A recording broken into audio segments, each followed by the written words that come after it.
जैसे जैसे हम आगे बढ़ रहे हैं, ये वन तो और घना होता जा रहा है। हाँ लक्ष्मण,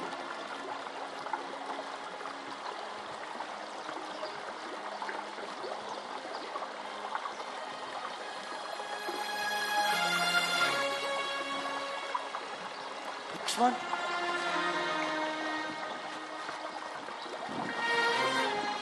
आओ सीते।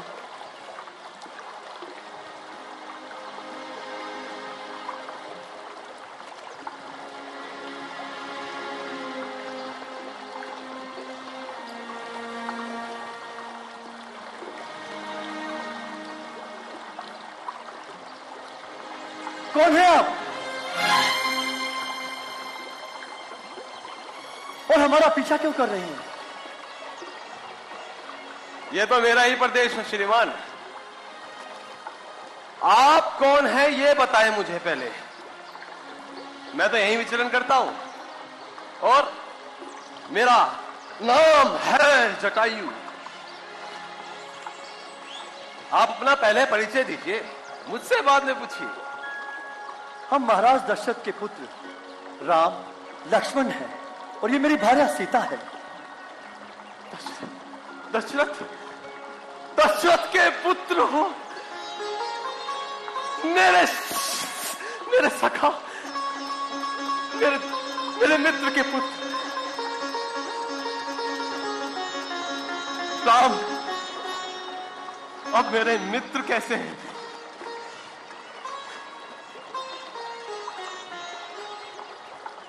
वो अभी संसार में जीवित नहीं है, देवलोक प्रस्थान कर गए हैं। पर आप हमारे पिता से कैसे परिचित हैं? दशरथ दशरथ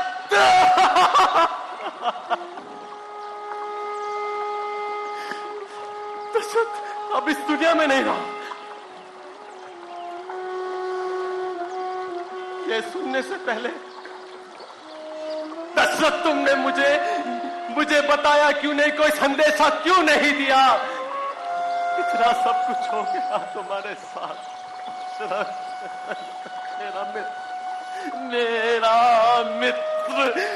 मेरा मित्र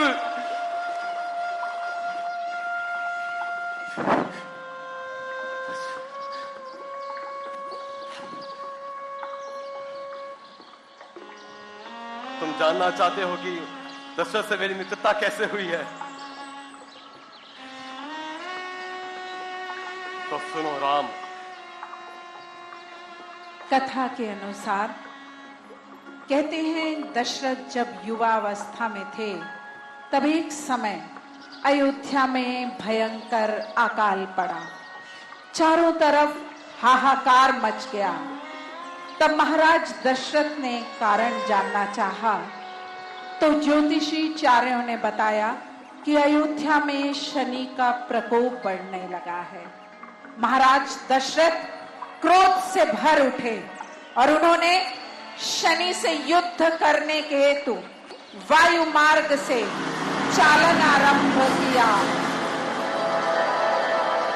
और शनि देव की उद्दंडता और अहंकार के लिए उन्हें ललकारा कि हे शनि, मेरे राज्य अयोध्या में इतना भीषण काल, ऐसी स्थिति उत्पन्न कर दी तुमने, अब तुम्हें मुझसे युद्ध करना होगा। मैं तुम्हारा सर्वनाश कर दूंगा। शनि जो स्वयं में प्रबल और शक्तिशाली थे, उन्होंने उसी क्षण अयोध्या नरेश को वहां से वापस जाने की चेतावनी दी और कहा, यहां से चले जाओ, नहीं तो तुम मेरे प्रकोप से बच नहीं पाओगे और मैं तुम्हें नहीं छोड़ूंगा। किंतु महाराज दशरथ कहां विचलित होने वाले थे। उन्होंने कहा, तुमने मेरी अयोध्या में नाश किया है, मैं तुम्हारे प्राण लिए बिना यहां से नहीं जाऊंगा। और यह कहकर महाराज दशरथ जब आगे बढ़ते हैं और शनि महाराज की दृष्टि उन पर पड़ती है तो दशरथ अचानक लड़खड़ाकर गिरने लगते हैं। और उसी वक्त जटायु अपने पंखों से उन्हें सहारा देकर स्थिर कर देते हैं। और जटायु उनसे पूछते हैं और कहते हैं कि आप मेरे पंखों पर विराजमान हो जाए, मैं आपको सकुशल पृथ्वी पर ले चलता हूं। तब दशरथ कहते हैं, मुझे इसी क्षण शनिदेव के अभिमान को दूर करना है। अगर आप मेरी सहायता करना चाहते हैं तो मुझे शनिदेव के पास ले चलें। और फिर शनिदेव और महाराज दशरथ सामने आ जाते हैं और शनिदेव महाराज दशरथ को कहते हैं, हे अयोध्या नरेश, तुम्हें मुझसे भय नहीं लगा जो युद्ध करने आ गए। तुम्हारा यह दृढ़ निश्चय देखकर मुझे तुम्हारे ऊपर प्रसन्नता हुई। जाओ, तुम्हारा राज्य फिर से हरा भरा हो जाए और अकाल मुक्त हो जाए। और वे पृथ्वी की ओर इशारा करते हैं। उसी समय महाराज दशरथ शनिदेव का आभार करते हैं और शनिदेव लुप्त हो जाते हैं। और दशरथ मुड़ते हैं जटायु की ओर और कहते हैं, हे मित्र, इस संकट की घड़ी में तुमने मेरी सहायता की है। बताओ, मैं तुम्हारा ऋण कैसे चुकाऊं? और तब जटायु प्रेमवश उत्तर देते हैं, हे महाराज दशरथ, आप मुझे ऐसा कहकर लज्जित ना करें। और फिर आप अगर मेरे लिए कुछ करना ही चाहते हैं तो बस अपनी मित्रता के बंधन में बांध लीजिए। और जब आपके घर में कोई पुत्र उत्पन्न हो तो वह जटायु पुत्र भी कहलाए।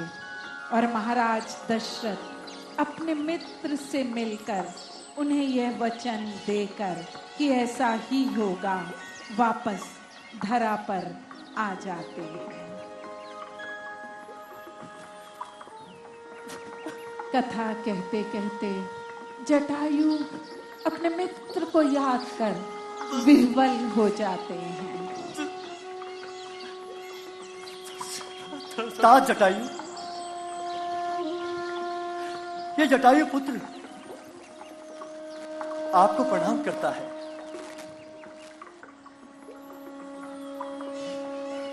जटायु पुत्र, मेरा पुत्र, अरे कितना बड़ा हो गया तुम राम। तुम्हें देखने के लिए मेरी आंखें तरस गई थी। राम, मुझे अपने सीने से लगा दो।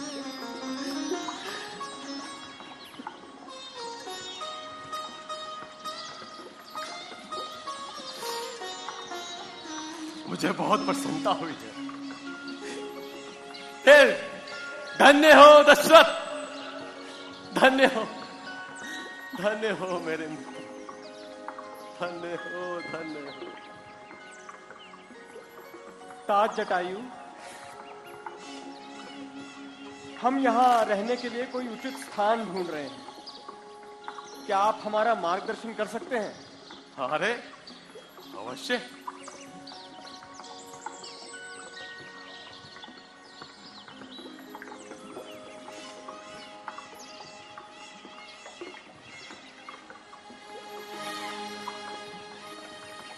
राम, लक्ष्मण, पुत्री सीता, यहां से कुछ ही दूरी पर एक बहुत ही सुंदर स्थल है और तुम्हारे लिए सुविधाजनक भी हो सकता है। चलो, मैं तुमको वहां ले चलता हूं। वो स्थान बहुत सुंदर है, अपना कुटिया वहीं बना लो। जी अवश्य। चलो राम, मेरे पीछे पीछे आओ। आओ।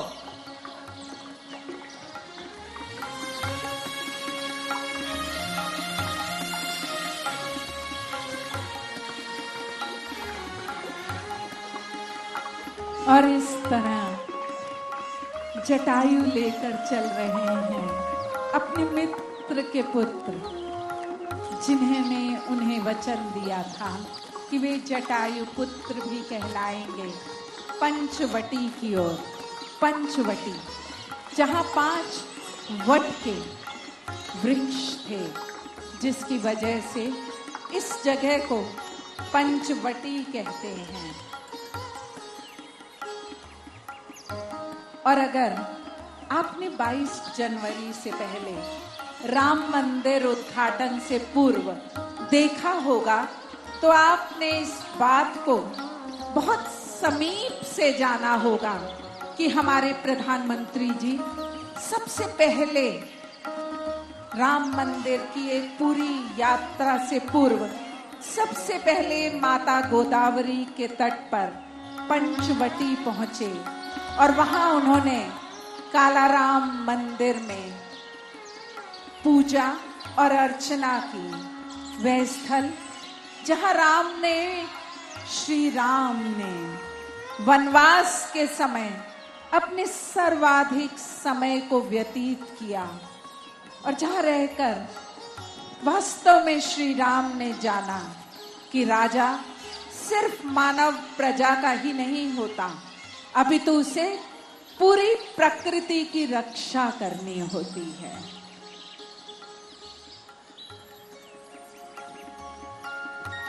तो ये है पंचवटी राम। वाह ताज जटायु, ये स्थान कितना सुंदर है। यहाँ अवश्य ही यहाँ 5 वट वृक्ष इकट्ठा होंगे। इसी वजह से तो यहाँ का नाम पंचवटी रखा गया होगा। आश्चर्य होता है कि अभी तक यहाँ किसी ने आश्रम क्यों नहीं बनाया। पुत्री सीता, अरे यहाँ तो अनेकों आश्रम थे। गौतम ऋषि के, ऋषि कपिल के, तो किसी समय तपोवन भी कहा जाता था, किंतु ये दंडक वन के राक्षसों ने यहाँ पर किसी को रहने ही नहीं दिया। किंतु तुम इस स्थान का लुत्फ उठाओ, देखो कितना सुंदर स्थान है ना? हाँ ताज जटायु, बहुत ही सुंदर स्थान है। हाँ राम, मैं वहां देखो, उस और कपिल गंगा की धारा बहती है। हाँ ताज जटायु, हाँ, मैं दिखाता हूँ। उस और देखो, वहां गोदावरी नदी बहती है राम, और इसके चारों तरफ यहां से कुछ ही दूरी पर इन दोनों का संगम होता है राम। और ये संगम हमारे लिए प्राकृतिक सीमा है। भाभी माँ, आप बताइए ना, आपको ये जगह कैसी लगी? बहुत ही सुंदर स्थान है आर्यभूत। मैं इस स्थान पर रसोई बनाऊंगी। और भैया लक्ष्मण, आप इस स्थान पर अपना अभ्यास करना। जी भाभी माँ। भैया, मुझे ये लगता है कि ये स्थान हमारे रहने के लिए उपयुक्त है। हाँ लक्ष्मण, अवश्य। तो भैया आज्ञा दीजिए, कुटिया का निर्माण कार्य शुरू कर दूं? हाँ लक्ष्मण। ताज जटायु, कुटिया के निर्माण कार्य में आप मेरी सहायता नहीं करेंगे? अरे अवश्य, क्यों नहीं। तो चलिए चलिए चलिए। भैया भाभी, आप विश्राम करें। कुटिया का निर्माण कार्य पूरा होते ही हम आपको बुलाते हैं।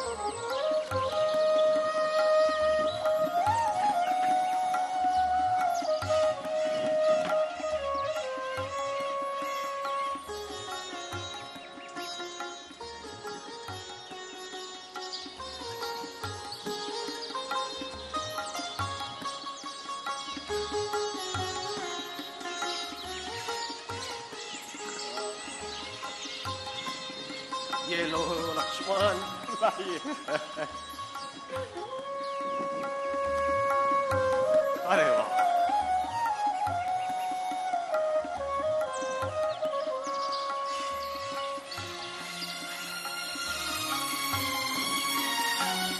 क्यों ताज जटायु, कुटिया कैसी लग रही है? अति सुंदर। तो क्या कहते हैं, भैया और भाभी को बुला लो? शुभ कार्य में देरी किस बात की? भैया, भाभी माँ, हाँ लक्ष्मण, अपनी आंखें बंद कीजिए, आंखें बंद कीजिए ना। भाभी माँ, अपनी आंखें बंद कीजिए। ऐसा क्या है लक्ष्मण? अब धीरे धीरे आगे चलिए, धीरे धीरे आइए, आइए आइए। वाह, अब धीरे से अपनी आंखें खोलिए। अद्भुत। कैसी लगी कुटिया भैया? बहुत सुंदर लक्ष्मण। ताज जटायु, आपने बहुत सुंदर कार्य किया है, इतनी सुंदर कुटिया बना के।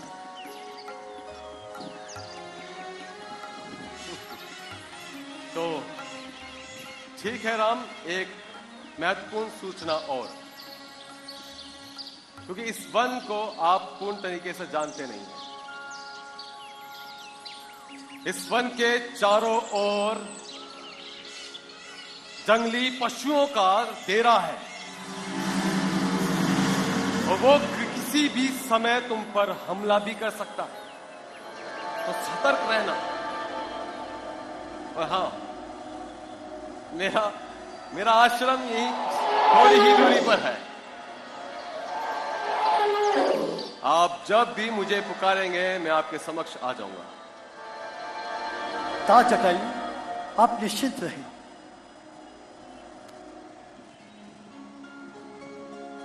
ठीक है, आयुष्मान भवा, कुशल मंगल। तो मैं चलता हूं।